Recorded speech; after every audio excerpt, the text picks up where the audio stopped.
আসসালামু আলাইকুম। Najis garden and pets থেকে নতুন একটি ভিডিওতে সবাইকে স্বাগত জানাচ্ছি। প্রতিদিনের মতো আজকেও ভিডিও করতে চলে আসলাম ছাদ বাগানে। ছুটির দিন এসেই দেখি একটা প্যারা কিন্তু মাশাল্লাহ পেকে আছে। তো প্যারাটাকে আজকে হারভেস্ট করলাম। এই যে ভালোই বৃষ্টি হচ্ছে, সকাল থেকে বৃষ্টি হচ্ছে। তার ভিতরে গাছের তো চেহারা মোটামুটি বলতে গেলে পুরোই চেঞ্জ। আর আমার এই যে হাড়িভাঙা আমের অবস্থা দেখেন, গাছটা কিন্তু নতুন পাতাতে ভরে গেছে। তো কিছুদিন আগে কিন্তু ডাল কাটিংয়ের সময় আমি একটা ভিডিও করে আপনাকে দেখাইছিলাম। তো যেহেতু এখন নতুন পাতা ছাড়তেছে, আমি কিন্তু ডাল কাটিংয়ের পর এটাকে সঙ্গে সঙ্গে আপনার কি বলে ফাঙ্গিসাইড স্প্রে করে দিছি। তারপর যখন নতুন পাতা আসা শুরু হয়েছিল তখনও কিন্তু আমি পিজিআর স্প্রে করছি। তো এখন যেহেতু পাতা অলরেডি মোটামুটি বড় হয়ে গেছে, এখন যাতে পাতাগুলো নষ্ট না করতে পারে সেজন্য আমি কিন্তু কীটনাশক দিয়ে গাছটাকে ভালোভাবে স্প্রে করে দিব। পাশাপাশি আমার যে এখানে যে বাড়ি 4 ভ্যারাইটি আম গাছটি যখন আমি ডালগুলো প্রুনিং করছি তখন একটা ভিডিও করে আপনাকে দেখাইছিলাম। আমার প্লে লিস্টে আপনারা দেখতে পারবেন ভিডিওটা। তো এই ভিডিওটাও আমি চেষ্টা করবো আমার প্লে লিস্টে দিয়ে দিতে, যেহেতু এখানে বাড়ি 4 ভ্যারাইটি আম গাছটা নিয়ে কিছু কথা বলতেছি তাই। তবে এই গাছটিও কিন্তু আমি ফাঙ্গিসাইড স্প্রে করছি এবং পিজিআর স্প্রে করে দিয়েছিলাম যখন নতুন নতুন পাতা ছাড়তেছিল। তো এখন কিন্তু গাছে মোটামুটি ভালো পাতা আসছে, নতুন পাতা দেখেন, গাছ ভরা নতুন পাতা। আর এই অবস্থায় আমি একবার স্প্রে করছিলাম, কীটনাশক স্প্রে করছিলাম, কিন্তু তারপরও দেখলাম যে আরও কিছু নতুন পাতা ছাড়ছে, একবারে সব পাতাগুলো ছাড়েনি। তো আমি চিন্তা করতেছি আমার এই কিছুদিন যাবত বৃষ্টি হওয়ার কারণে ছাদে অনেকগুলো গাছের সমস্যা হচ্ছে, তাই আমি চিন্তা করতেছি যে আজকে বা কালকে ওয়েদার বুঝে যদি বৃষ্টি না থাকে তাহলে একবার কীটনাশক স্প্রে করে দেব। এর ভিতরে কিন্তু আমি ফাঙ্গিসাইড স্প্রে মানে করতেছি 15 দিন 20 দিন পর পর করতেছি, যেহেতু বৃষ্টি হচ্ছে।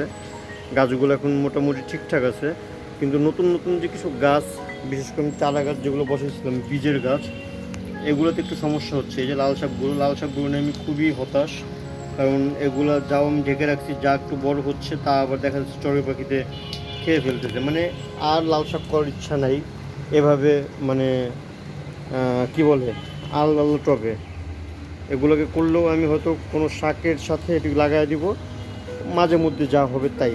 আর এই যে পেঁপে গাছে আমি হয়তো বুঝতেছি না এগুলো কি ফুল না কি, এটা আমি বুঝতেছি না, কারণ আমার একেবারে আইডিয়া নেই। আমার দুটো পেঁপে গাছের ভিতরে কিন্তু এই জিনিসটা দেখতেছি।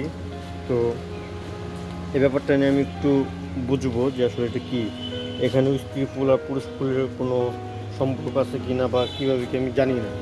আর সিম গাছগুলো বসেছিলাম আপনাদেরকে বলছি, দেখেন সিম গাছগুলোর অবস্থা। আমার চারা গাছগুলো কিন্তু বাড়তে পারতেছে না, একবারই বাড়তে পারতেছে না, পাতাগুলো খেয়ে ফেলতেছে। এগুলো সম্ভবত পোকার আক্রমণ। তো আমি এই জন্য খুব শীঘ্রই চিন্তা করতেছি যদি আজকে বৃষ্টি না হয় তাহলে আমি আজকে বিকালবেলায় গাছে স্প্রে করে দিব। খুবই খারাপ অবস্থা, পোকার আক্রমণ বৃষ্টিতে একটু বেশি হয়। আর বাকি সব গাছগুলো মোটামুটি ঠিক আছে। আর এই যে আর একটা পেঁপে গাছ দেখেন, এটার ভিতরেও কিন্তু ওই যে সেম জিনিসগুলো আসছে। এখন এগুলো কি ফুল নাকি এটা আমি আসলে জানি না, দেখা যাক। আমার খুব ইচ্ছা আমার ছাদ বাগানে পেঁপে হবে, দেখি কতটুকু কী হয়। আর এই যে এই গাছে আমি কিছু মাটি কিন্তু দিন আগে দিয়ে দিয়েছিলাম, আরও মাটি বানাতে হবে, কিন্তু ওয়েদারের জন্য বানাতে পারতেছি না। আর আমার আম গাছটা মাশাল্লাহ ভালোভাবে গ্রোথ নিচ্ছে। কিছুদিন আগে আমি দেখাইছিলাম যে আমি স্প্রে করে দিছি, পাতাগুলো সব ঠিকঠাক আছে, তা না হলে কিন্তু পাতাগুলোকে হয়তো পোকার আক্রমণে নষ্ট হয়ে যেত। আর এইখানে যদি দেখানোর মতো কিছু থাকে তাহলে আমার কাটিমন আম গাছটা, এই যে মাশাল্লাহ গাছে এখনও প্রচুর পরিমাণ আম আছে। আপনারা যদি দেখেন তাহলে বুঝবেন, হয়তো পাতার জন্য আমগুলো তেমন ভালোভাবে বোঝা যাচ্ছে না। তো এখনও প্রায় হবে 30টার মতো আম হবে। আর এই তো প্যারা গাছ এখনও প্যারা আছে, এই যে। তারপরে সবজি গাছ বলতে গেলে এই যে শাক এখানে আছে। তারপরে আমার এখানে কলমি শাকগুলো আপনাকে দেখাই। কলমি শাকগুলো কিন্তু যেটা আমার যে কাটিং করা গাছ, এটা কিন্তু ভালো বড় হয়ে গেছে, বড় হয়ে কিন্তু পুরো হেলে গেছে গাছগুলো। তার পরবর্তীতে আমি যে গাছগুলো বসিয়েছি এগুলো হচ্ছে এই যে এখানে প্লাস এইখানে। আর সবার পরে যে গাছটা বসে সেটা হচ্ছে এই গাছটা। তো এটা এখনও ছোট আছে, তবে এটাও মাশাআল্লাহ গ্রোথ নিচ্ছে। আর বৃষ্টির জন্য দেখা যাচ্ছে যে এই গাছটা খুব তাড়াতাড়ি গ্রোথ নিচ্ছে। পুরো কলমি শাকগুলো কিন্তু বৃষ্টির পানি পেয়ে ভালো গ্রোথ নেওয়া শুরু করছে। পাশাপাশি আমার যে অল টাইম ম্যাঙ্গো বা লেট ভ্যারাইটি ম্যাঙ্গো যেটা আছে, দেখেন এটাও কিন্তু ভালো পরিমাণ আম ধরে আছে। আমি একটু আপনাদের নিচ থেকে দেখাচ্ছি।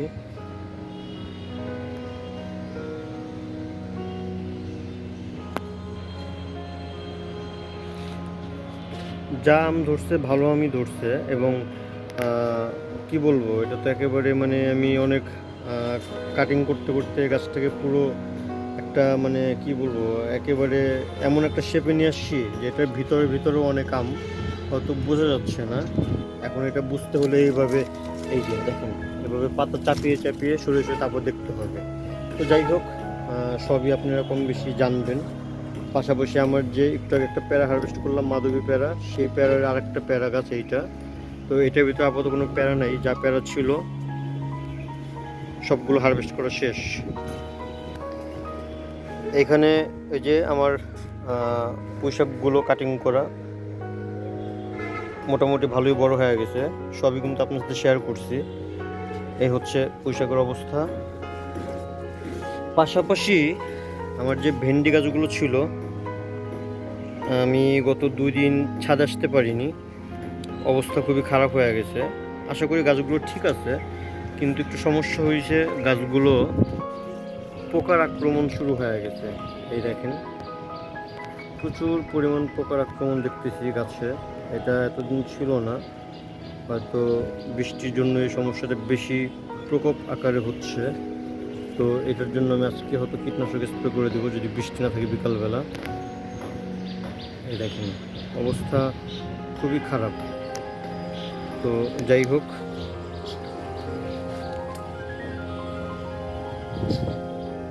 তারপরও আপনাদের কাছে এইসব ব্যাপারে যদি তেমন কোনো ভালো ধারণা থাকে, যা করলে খুব তাড়াতাড়ি এগুলো মানে ঠিক হয়ে যাবে, আমাকে একটু কমেন্টস করে জানাবেন। কারণ আমি কিন্তু আগে কখনো সবজি গাছ করিনি, সবজি গাছ সম্পর্কে আমার তেমন কোনো ধারণা নেই। তো সবাইকে ভিডিও দেখার জন্য অসংখ্য ধন্যবাদ। এবং অবশ্যই যারা জানেন তারা অবশ্যই আমাকে একটু জানাবেন যে এরকম সমস্যা হলে, বিশেষ করে ভেন্ডি গাছের ক্ষেত্রে কী করণীয়। ঠিক আছে, আমার ম্যাক্সিমাম গাছে এই সমস্যাগুলো হচ্ছে, বিশেষ করে ভেন্ডি গাছগুলো ম্যাক্সিমাম এই অবস্থা। এটা ঠিক আছে। আর করলা গাছ, এই যে একটা করলা তো অলরেডি পেকে গেছে, আমি এটা খেয়ালই করিনি। এই দেখেন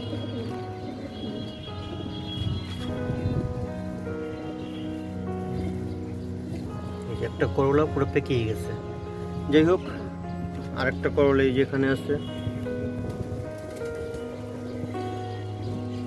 তো 2 দিন আসা হয়নি ছাদে, তো এর জন্যই হয়তো এই অবস্থা হয়ে গেছে। আর সবজি তো এমন একটা জিনিস, মানে সঙ্গেরটা সঙ্গেই হারভেস্ট করতে হয়, তা না হলে নষ্ট হয়ে যায়। ভেন্ডির ক্ষেত্রে যেমন কিছু কিছু ভেন্ডি এই যে এগুলো খুব মোটা হয়ে গেছে, এগুলো কি খাওয়ার উপযোগী আছে কিনা তাও বলতে পারি না, তবে সবই হারভেস্ট করব। ফুলগুলো খুব সুন্দর লাগে, ভেন্ডি গাছে যে ফুলগুলো হয় খুবই সুন্দর লাগে, মাশাআল্লাহ।